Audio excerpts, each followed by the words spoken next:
Hi, this is Joe Muto, author of An Atheist in the Foxhole in bookstores now. Also, you may know me better as the Fox News Mole. You can watch me on Mr. Media, find out what Bill O'Reilly is really like in bed. that was weird.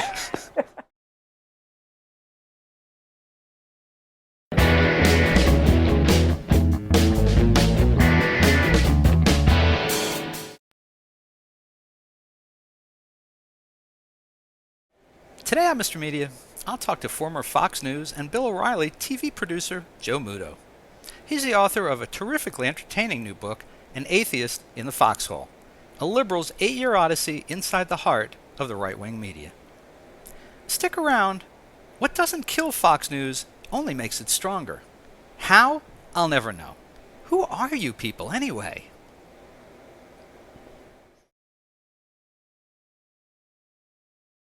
So much media, so little time. Who keeps track of it all? That would be me. This is Bob Andelman, and this is a Mr. Media interview, brought to you by Amazon.com, Audible.com, and 1-800-DIAL-DJs. Please stop by the website, MrMedia.com, click on our advertisers, support the show. And remember, there's more than 1,000 interviews available at MrMedia.com. We've been doing this since February 2007. Hope you'll find something you like. And thanks for listening. Mr. Media is recorded live before a studio audience of ditto heads, dunderheads, and confederacies of dunces in the new media capital of the world, St. Petersburg, Florida.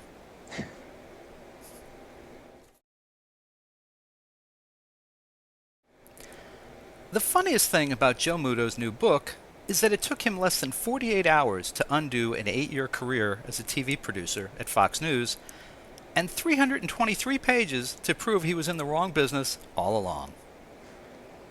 Looking for a great summertime read at the beach? Well, whether you're a lefty or a righty, whether you think Bill O'Reilly walks on water or wishes he was swimming with the fishes, you're going to be entertained, informed, and entirely astounded by Muto's first book, An Atheist in the Foxhole, a liberal's 8-year odyssey inside the heart of the right-wing media. You'll laugh, you'll cry, and then you'll turn the page and do it again. Muto, who spent 8 years mostly sublimating his liberal beliefs as he rose from production assistant in the dumpy Fox newsroom to producer for Bill O'Reilly on the O'Reilly Factor, tells a great story.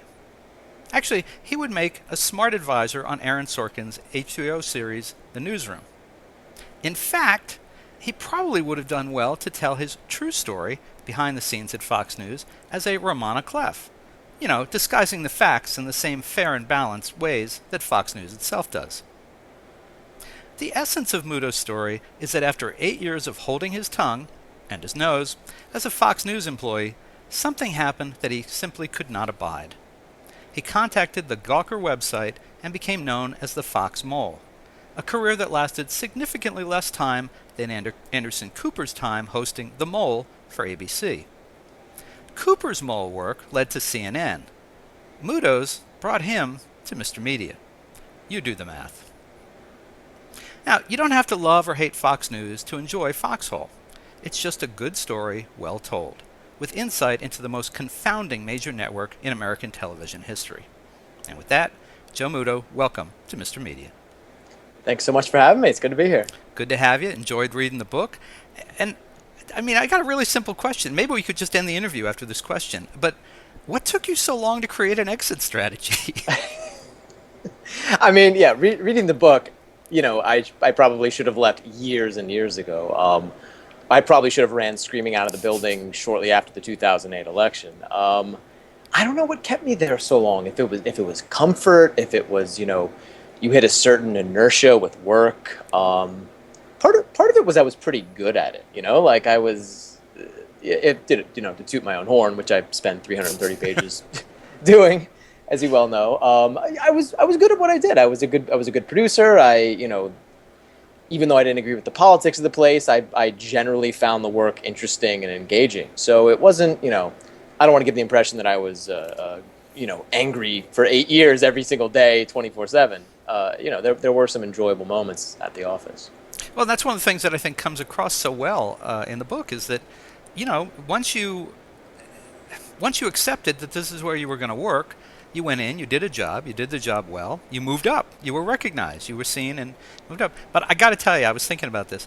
Personally, me, 30 years in news and reporting and journalism, I wouldn't have lasted a week. And what it reminded me of, and I apologize, I wrote this down because I wanted to tell the story right. It reminded me of, and this was your first job out of college, but it reminded me of my first off-campus job during college. I got a job at Allen's Cubana in Gainesville, Florida, as a delivery boy. And the thing was, the first time I returned from delivering hot food to someone's house, and this is Gainesville, in the middle of July, it's hot, I'm dirty, I'm sweaty, and that was just one trip. I came back, and they said, okay, now in between deliveries, you're going to do food prep. And I said, what? No, I'm hired to do delivery. And I said, can I at least wash my hands? They said, no, we don't have time for that. And I walked out. I mean, that's how long I lasted in something like that. I mean, that you lasted 8 hours, 8 years. 8 years. Astonishing to me. And maybe I'm a masochist or something. I don't know. I well, don't know how I you lasted. you were never inculcated. I mean, you never bought the bullshit, right? No. I never, they never brought me over. There were there were maybe one or two issues that I moved a little bit to the right on, but for the most part, I was just as left as I was when I started at the place. Well, and I mean, personally, the thing that always confuses me, I'm willing to sit down, and I mean, my politics are fairly middle of the road. I'm willing to sit down and talk to my friends who are to the right.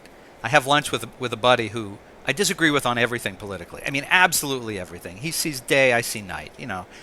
But when I watch the network, if they have a guest on, maybe that I'm interested in, I look for them to convince me that I'm wrong or that I should be open to their point of view. And I just never see it. I never see the intelligence behind the decisions and the choices. And so, that you lasted there so long without being affected by it, I'm amazed. Part of it might be that they're maybe not actively trying to convert people. They are. It's the proverbial preaching to the choir. They're assuming that their viewers already generally buy into what they're doing and don't need to be convinced any further than they are. They're already on board. I don't know if you know this, but has their overall audience, has it grown, or is it just that CNN and MSNBC's has shrunk? That's a good question. I think their numbers have grown. Maybe past few years they've been flat, but they grew pretty wildly from when I started in 2004 until and kept growing throughout, and then spiked after the 2008 election. That's really when you saw the numbers just explode. Nobody had seen numbers like that before. And that was. I based, or my guess was that was antipathy to President Obama, and that Fox sort of made itself the home for those who had a problem with the president. Not that anyone could have a problem with the President of the United States. That would be disloyal. Of course not. Oh, I'm but sorry. That was the party line during the Bush administration. Sorry, I didn't mean to get confused. Right. It's interesting how they shifted overnight from, if you protest against something President Bush does, you're treasonous, to, 3 months after Obama took office, suddenly they're promoting tax day tea parties. It's like the real patriotic thing. Americans who just care about their country so much they had to speak out and don, Revolutionary War costumes. That was very jarring to me, and that was, the beginning of my disenchantment. Well, that's probably not even true. I was disenchanted from the very beginning, but that was when it started to go sour for me, I think, more than anything. And Joe, you said it's not like they're trying to convert the converted in terms of their viewers, but it is interesting that you write at the beginning of the book, when you go for your job interview, it was made clear to you that there was going to be an expectation for you to move up. You were hired as a production assistant, and that to get to the next level, there was someone that you would have to get by, basically the gatekeeper, and they want to make sure that you hold the beliefs and that you agree with what they hold so dear. You got through it anyway, even though. I lied my teeth. I lied my teeth. to get this thing, and everybody did, because even I say this in the book, even the truest of the true believers, the producers who buy into all the ideology, don't believe that we're there to be fair and balanced. That's not our job. Our job is to serve up red meat to our viewers. Our job is to, rile them up and make them angry and make them outraged, and then they'll watch more TV. So, we all knew that, and so I didn't feel, I felt like I just had to say what I had to say to move on to the next level of my career. And that was early on. That was, 5 or 6 months into my tenure there. And, I was making $12 an hour. And by making it through this thing, we called it the Kool-Aid conference, drink the Kool-Aid. By making it through this thing, I think I got a raise to $12.74 an hour. So it was really, lucrative on on my part to and tell benefits. Kids. Oh yeah, health, But there was actually even before that, just to get the job, when you arrived in New York to get the job, you made a remark to the person interviewing you, something about do people really believe? What was it? I'm trying to remember what you said. Do people really believe this stuff, or And the person interviewing you was like a little alarmed, and you thought, oh well, there goes the job. Oh yeah, well I questioned the journalistic relevance of.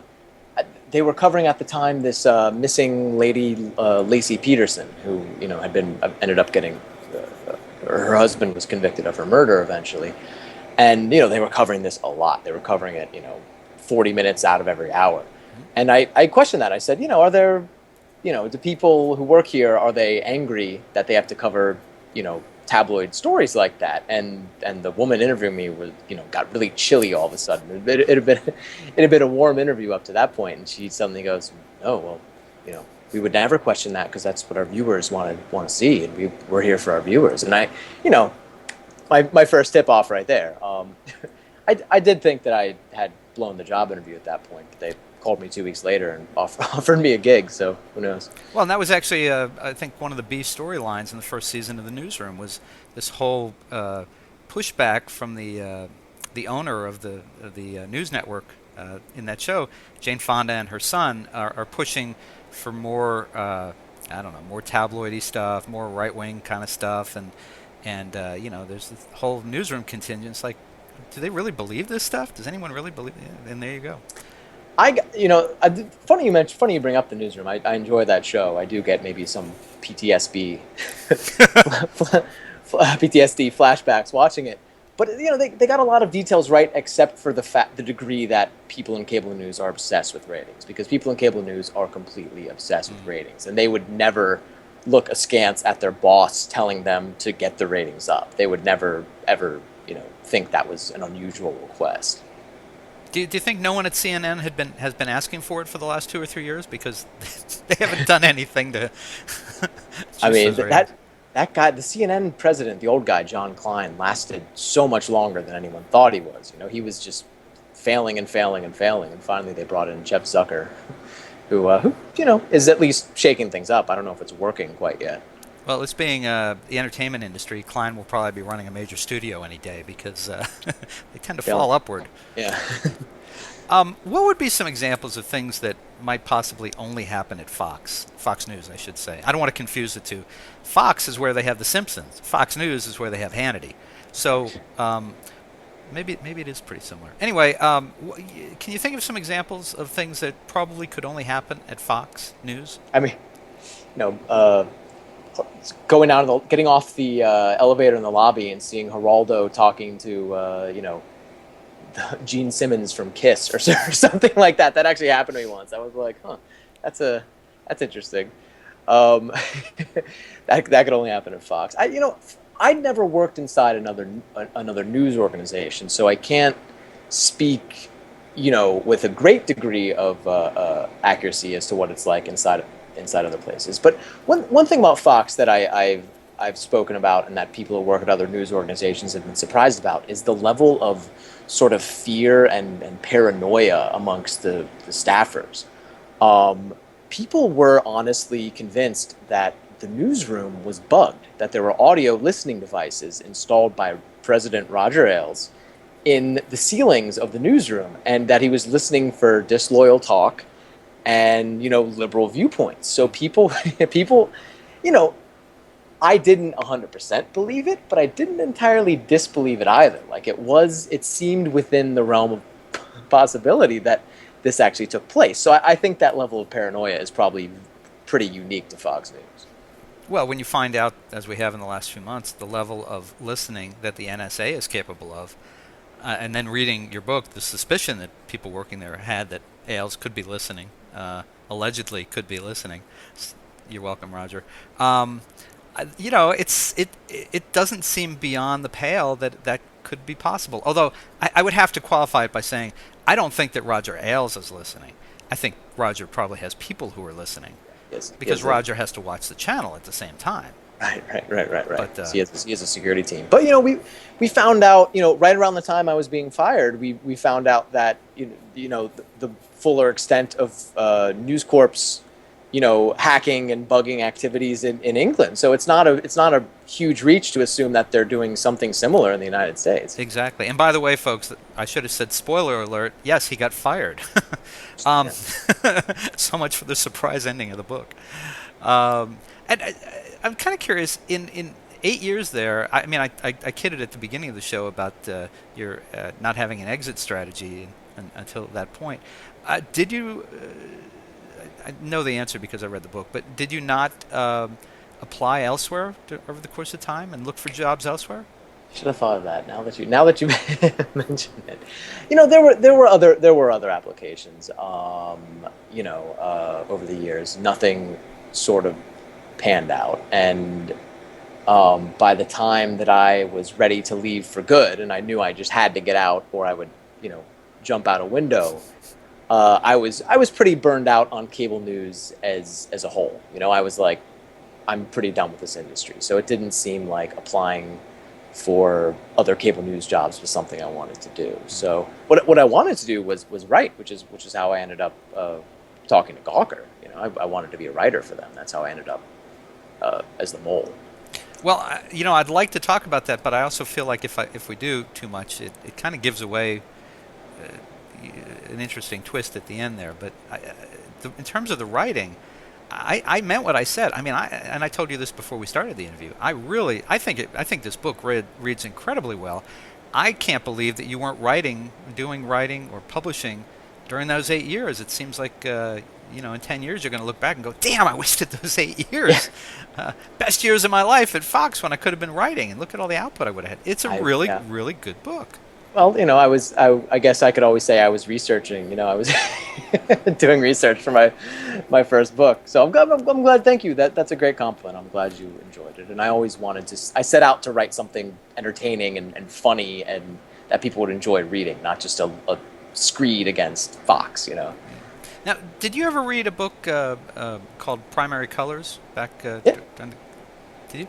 I did. I love that book. By Anonymous, of course, turned out to be Joe Klein from Newsweek.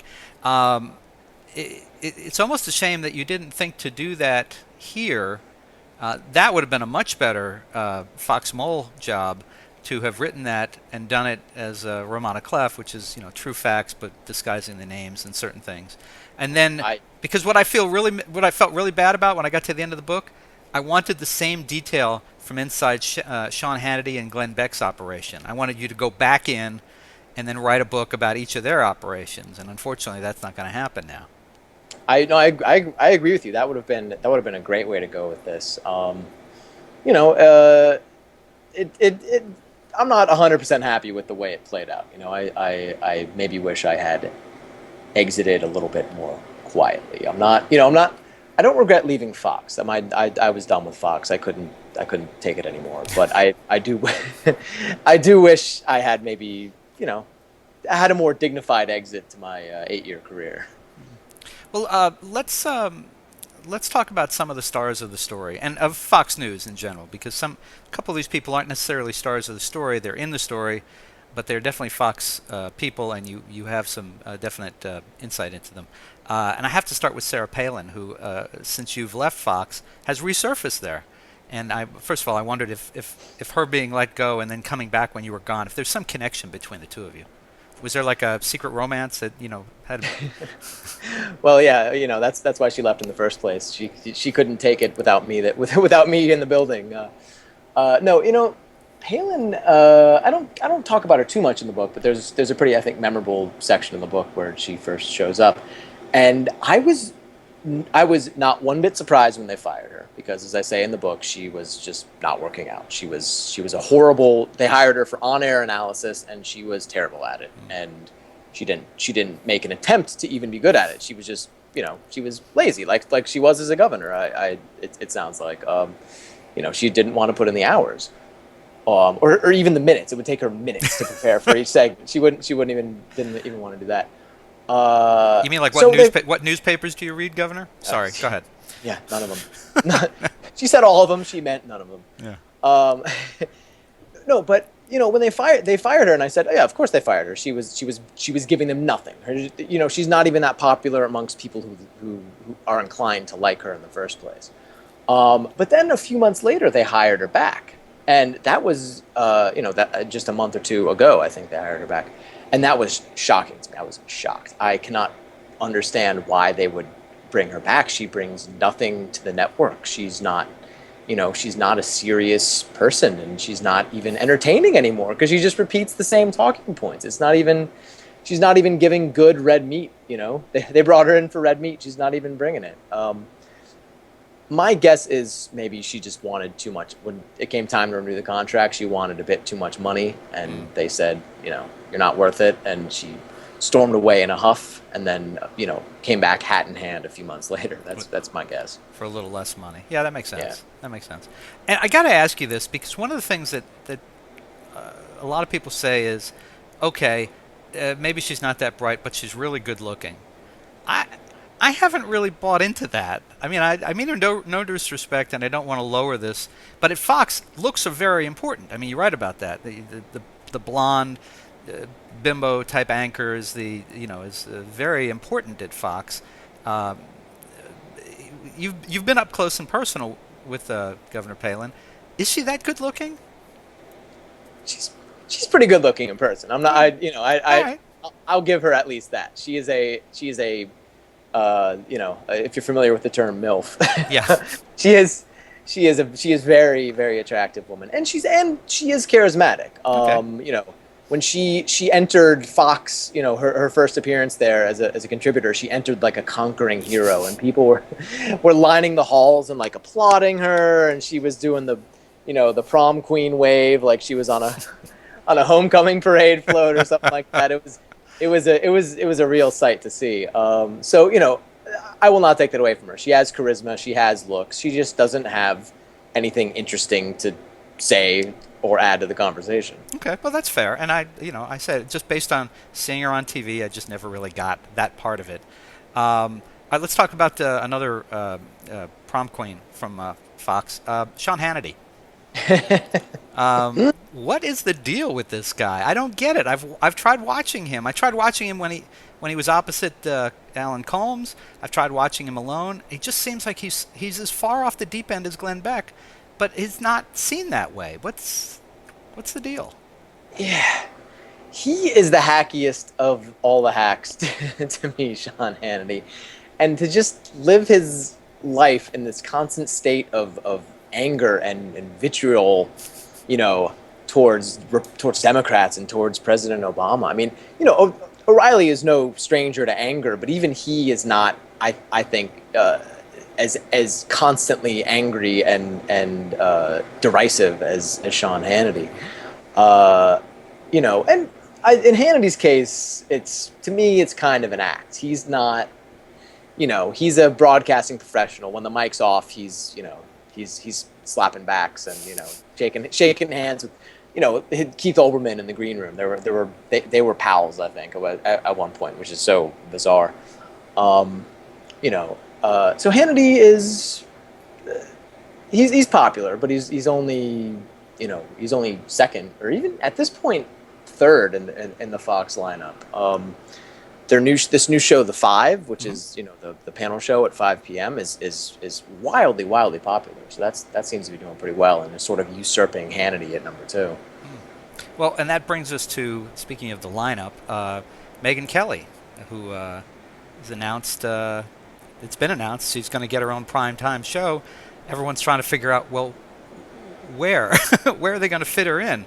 Yeah, like you said, I mean, the five has been very popular. O'Reilly is still, king of the evenings. What? First of all, tell folks about Megyn Kelly. You were there. You expected that she was going to rise. This was not a big surprise to you, but tell folks who may not know her a little about Megyn Kelly. Well, she's the classic. Physically, she's the perfect Fox specimen. She's blonde, she's pretty, she's leggy, and also temperament wise, she's perfect. She's feisty, but she's still got a sense of humor about her. She's smart. She's a lawyer. She was a lawyer for a few years before for years and years, I think, before she got into broadcasting. Although I feel like she dumbs herself down for TV sometimes. She acts less smart than she is, especially when she's on O'Reilly. She does a guest on O'Reilly's show. But she is now doing 2 hours in the afternoon, which is, not a terrible slot. I think she does 1 to 3. She's 1 to 3 or noon to 2. I can't remember which. Which is not exactly a prime slot. But they just announced that she's going on maternity leave, and when she gets back from maternity leave, she gets a primetime slot. Now, that was apparently news to Greta Van Susteren, who, has the 10 o'clock slot and is the most likely on the chopping block. Greta claimed in a blog post that her contract stipulates she gets a primetime slot. So it's an open question at this point what their strategy is. I mean, they have I'm guessing at least 6 months to figure it out while she's on leave.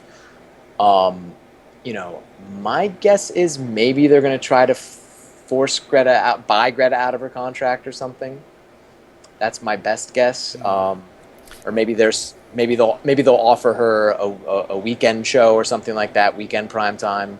There's some room there. They can move Geraldo around. Kind of like what MSNBC did with the Ed Show, just kind of shuffle him off.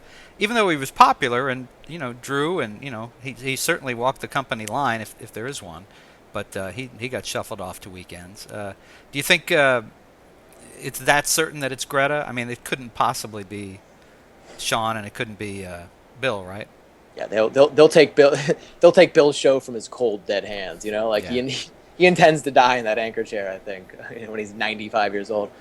And Hannity, just doing the math, O'Reilly's number 1, Hannity's number 2, Greta's number 3, ratings wise. So, you don't want to replace your two guys who are doing good or who are doing better. So you replace Greta. Now, Ailes is a creative guy. He could come up with some sort of solution where, they co-anchor or, they each get half an hour. Oh, that'll go well, I'm sure. I mean, either way, it's a demotion for someone. There's 3 hours of prime time and there's 3 hour-long shows in prime time. Someone is getting demoted either by moving slots or sharing their show, or that's just the math. I'm gonna make a terribly sexist remark, and I apologize in advance for it. But knowing the calculus that Roger Ailes tends to use in terms of these very beautiful women that he puts all throughout the lineup, I got to figure that at 10 o'clock, he's thinking, how can I keep more eyeballs? How can we maintain, the numbers from Hannity and O'Reilly? And that would be perhaps we need a more attractive-looking woman in that seat. It's 10 o'clock. You're starting to drift off. But, if it's Megyn Kelly instead of Greta Van Susteren with her thousands of dollars worth of very unfortunate plastic surgery, who would you rather look at? Well, I got to go with him on this. I think it's got to be Megyn Kelly. Greta Van Susteren's, plus there was that rumor that was out about a week or two ago. I think that Greta had gone back and had been talking to CNN about returning there. So that probably didn't win her any favorites. I think that's what prompted this announcement. Otherwise, they would have waited, until they had a definite plan. It was kind of unusual for them to announce and say, well, when she comes back from maternity leave, she's going to get a show, but no details forthcoming. You know what it is, and it's all about demographics, because Greta still handily beats the competition in her time slot as far as total viewers, but she, her competition, I think, is Maddow on MSNBC, is pretty close to her in the demographic, the under 55 demographic, which is, the only one advertisers care about. So Ailes has got to be thinking, I can get Greta out of there, get a younger, more attractive blonde in there. That's got to get some younger eyeballs, in that time slot. So, but Greta's not going to go quietly. I'll tell you that right now. If they force her out, I mean, she is pretty outspoken. She's got her blog and everything, and Well, she'll listen, I mean, it didn't hurt Glenn Beck to go out and set up a $90 million a year operation for himself. So it's not like she doesn't have options. So I'm not going to worry about her too much. Yeah, she'll land on her feet. Now, there's not much in the book about another Fox woman, Ann Coulter, but you really, I think you really nail her in your portrayal of her. At least I thought so. It would be what I expected. You want to tell folks about a little about your encounters with Anne? Well, yeah. I mean, I never, as a liberal, as a red-blooded, far-left loon, I never, as O'Reilly would say, I still do some O'Reillyisms every now and again. It's hard to shake it out of your system. I wanted to hate Ann Coulter as much as I've ever wanted to hate someone in my entire life. I never, never. She just would go on TV and say the most vile, hateful things, and those things always coincided mysteriously with her book launches. I don't know how she timed that, but she would say the most horrible things, and I guess it worked for her. She sold millions and millions of books. But so I expected that she would, when I met her in person, I produced a couple segments for her for O'Reilly's show. When I met her in person, that she'd be like that, and I was prepared to, hate her guts while producing her. But as it turns out, no, soft-spoken, sweet, nice, in the green room. In the green room, she's great. She's joking around with the makeup ladies. She's gossiping. She's making jokes. She's pretty nice and entertaining. And then as soon as the camera starts rolling, she's horrible Anne again. And it's a weird two-faced thing. But it's that's pretty common in the broadcast industry as it turns out. They're not, they know they have a persona to live up to, and they do a good job of it. Well, I was pretty. I was not surprised by your description of her. I could not imagine that she could be the Dragon Lady all the time. It just seemed like largely an act because it sold tickets, it sold books, and it worked for her. But maybe I'm sure she believes most of those things herself. But to be as vile and heinous as she is when she speaks on TV, it's just astonishing. Okay, so we've meandered the path here. We got to come to your final boss at Fox News, which is Bill O'Reilly. And before we talk about him, I wonder if you could talk as him. I understand from reading the book that you can, you like everyone who worked for him, could do a pretty fair impression of Bill. The thing I heard the most from him is my desk was right by his office. Maybe 20 feet away. And if you ever wanted someone, he wouldn't call them on the phone usually. He'd just yell out of his office until someone answered him. So he'd be, Muto, get in here. Muto, I need you. Muto, or he would just yell for people and, yell for other random people on the staff, hoping they'd be in the hall. And if they didn't answer him after a while, he'd just start yelling for the, where's Tabikoff? Garcia, get in here. He just start naming people on the staff, hoping that someone would come in and attend to his whims. But everyone does his voice like this. So look, here's what we're gonna do. He's really it's infectious. It's this deep voice, and it barks orders at you all day long. So it gets into your head. It's a weird psychological thing. Now, when you're in a production meeting with him, and you're pitching stories, no one cares what a good day is like. Tell us what a bad day is like. What does a bad day in a production meeting with Bill O'Reilly sound like? Well, good days are so few and far between. I don't even know if I remember what they're like at this point. But we are set up for failure in these pitch meetings. He is seated in a chair, mm-hmm. and we're lined up in a little semicircle around him. We, the producers, there's about a dozen of us, all in our sort of late 20s, early 30s.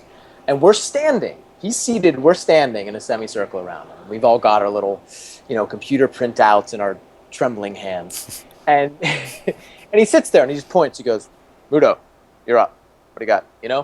And points at you, and you have to step up and very clearly and concisely sort of recite, what your story is, and you gotta package it for him a little, and just say, oh, Bill, there's a liberal mayor in Vermont, and he's making, he wants to ban Christmas this year, like it's, you got to package it like that.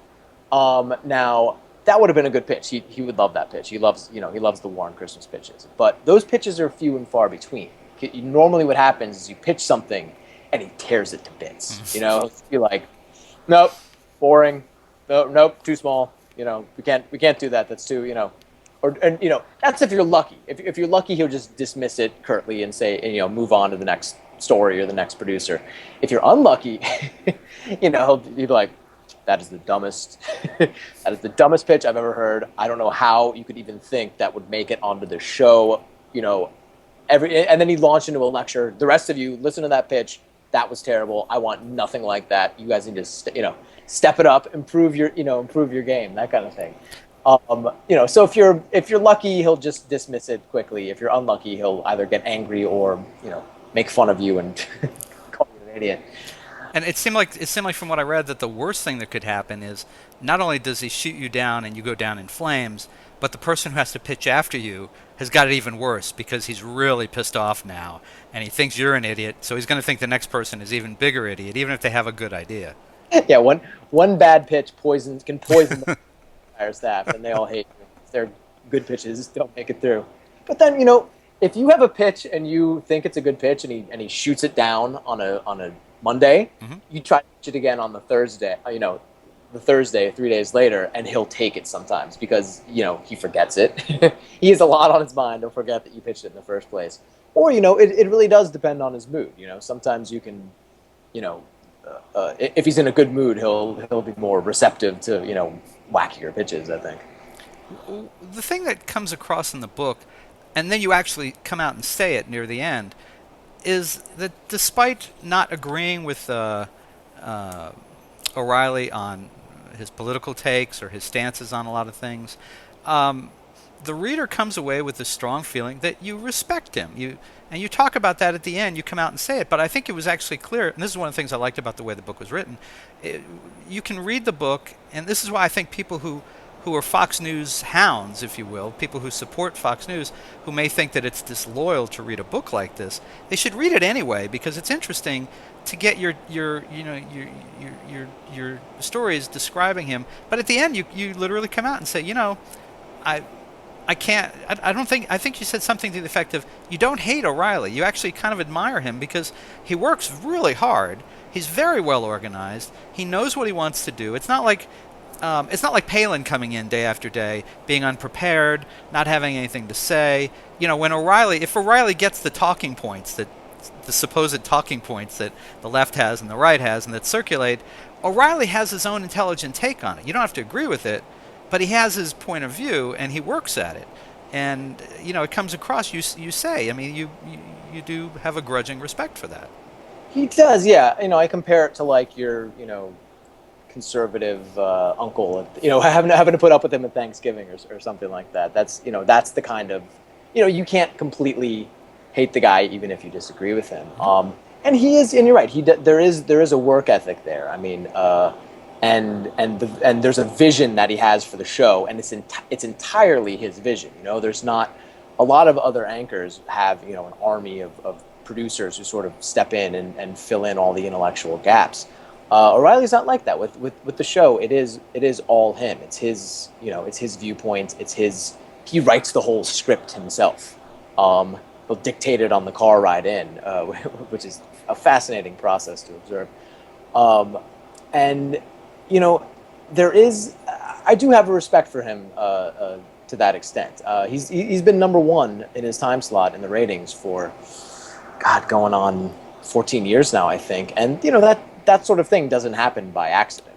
There is, that is due to his talent, I guess you would call it. Well, so we've come full circle here. I've done my best not to give away too much of the important stuff. There is kind of that dual thread running through the book that makes it really interesting to read. I'll let people discover that. I hope they will. The big question, of course, is besides promoting the book now, what are you doing with yourself? What's ahead for you?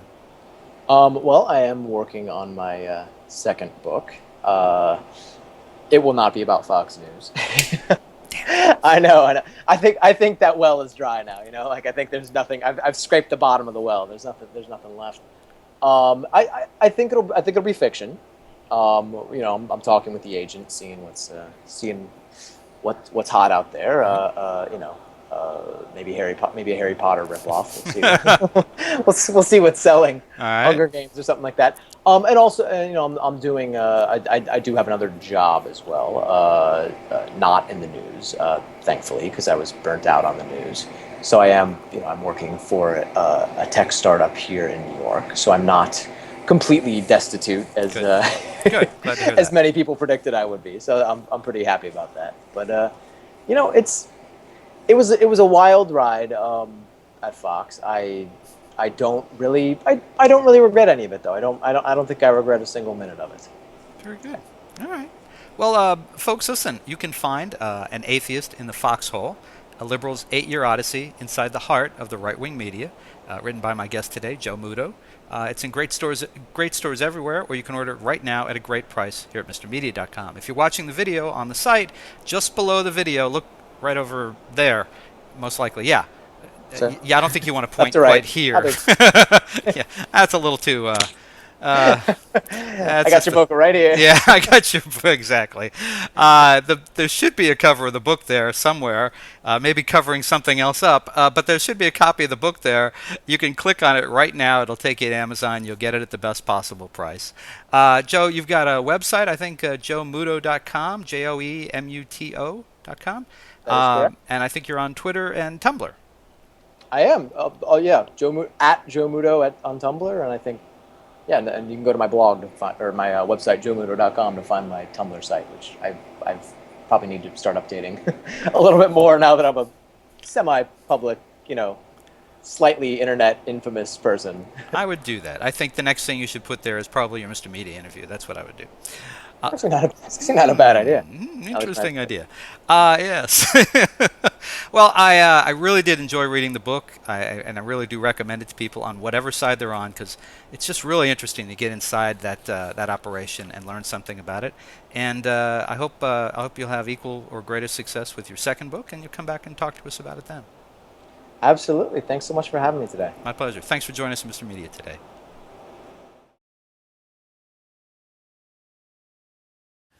You can see and hear almost 1,000 Mr. Media interviews by visiting our main site, mrmedia.com, mrmedia.com. Or check out the more than 200 video interviews on the Mr. Media radio site on YouTube. And I'd sure appreciate if you'd show some love for Mr. Media's advertisers, including Stitcher. Apple named Stitcher a top 5 news app of 2011. It's a free mobile app for your smartphone or tablet that lets you listen to your favorite shows and discover the best of news, entertainment, and sports on demand. You can listen whenever you want to more than 5,000 shows, get customized recommendations, and discover what your friends are listening to. My own list of Stitcher favorites is pretty eclectic. I start my day with an hour of MSNBC's Morning Joe with Joe Scarborough and Mika Brzezinski. Then it's the latest 2-minute update from the Onion News Network. After that, I'll listen to WTF with Mark Maron, Here's the Thing with Alec Baldwin, HBO's Real Time with Bill Maher, and excerpts from E's Chelsea Lately and The Soup with Joel McHale. Also in regular rotation on my Stitcher playlist, the BS Report with ESPN's Bill Simmons, the TechCrunch headlines, and the Don Geronimo Show. The latest episodes of each show, whether originating from broadcasts, cable TV, radio syndication, or podcasts, are continuously updated. Stitcher is a free app for your iPhone, iPad, Kindle, Fire, BlackBerry, Droid, and more. And show your support of Mr. Media by getting, did I mention it's free? The app at stitcher.com/MrMedia. That's stitcher.com/MRmedia. Stitcher Smart Radio, the smarter way to listen to radio. We're also supported by Audible. Check out Audible's 30-day trial membership and download the audiobook version of the book everyone's been talking about, 50 Shades of Grey by E.L. James. Sign up for your free trial today at audible.com/radio. Again, audibletrial.com/radio.